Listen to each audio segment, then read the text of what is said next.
বাংলাদেশি কট্টর মৌলবাদী সরকার জোর করে প্রতিষ্ঠা হওয়ার পর থেকে ধর্মনিরপেক্ষ মানুষ এবং ধর্মীয় সংখ্যালঘু মানুষের উপর নির্যাতন কয়েকশো গুণ বৃদ্ধি পেয়েছে।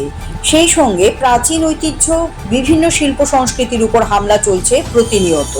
তাদের এই কর্মকাণ্ডের সর্বশেষ সংযোজন সিরাজগঞ্জ জেলার শাহজাদপুরে অবস্থিত কবিগুরু রবীন্দ্রনাথ ঠাকুরের স্মৃতি বিজড়িত কাছারি বাড়িতে হামলার ঘটনা।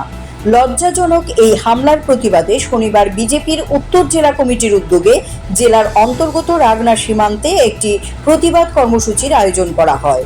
এই প্রতিবাদ কর্মসূচিতে উপস্থিত ছিলেন উত্তর জেলা বিজেপি সভাপতি কাজল দাস, বাগবাসা বিধানসভা কেন্দ্রের বিধায়ক যাদবলাল নাথ, উত্তর ত্রিপুরা জেলা পরিষদের সভাধিপতি অপর্ণা নাথ, মণ্ডল সভাপতি বিমল পুরকায়স্থ সহ অন্যান্য নেতৃবৃন্দ।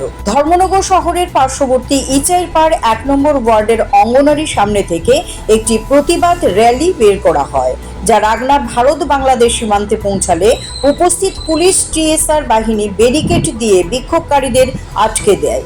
কর্মসূচিতে অংশগ্রহণকারীরা ব্যারিকেড ভেঙে সামনের দিকে এগিয়ে যাওয়ার চেষ্টা করেন। নিরাপত্তা কর্মীরা তখন তাদের আবারও আটকে দেয়। কর্মসূচিতে সামিল বিজেপি নেতাকর্মীরা রাগনা সীমান্তে সেতুর সামনে দাঁড়িয়ে বাংলাদেশের ইউনিট সরকারকে লক্ষ্য করে স্লোগান দেন।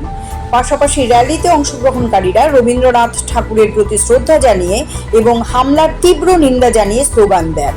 তারা এই হামলাকে বাংলাদেশের উগ্র মৌলবাদী গোষ্ঠীর একটি পরিকল্পিত আক্রমণ বলে উল্লেখ করেন এবং বাংলাদেশ সরকারের কাছে দোষীদের বিরুদ্ধে কঠোর ব্যবস্থা গ্রহণের দাবি জানান।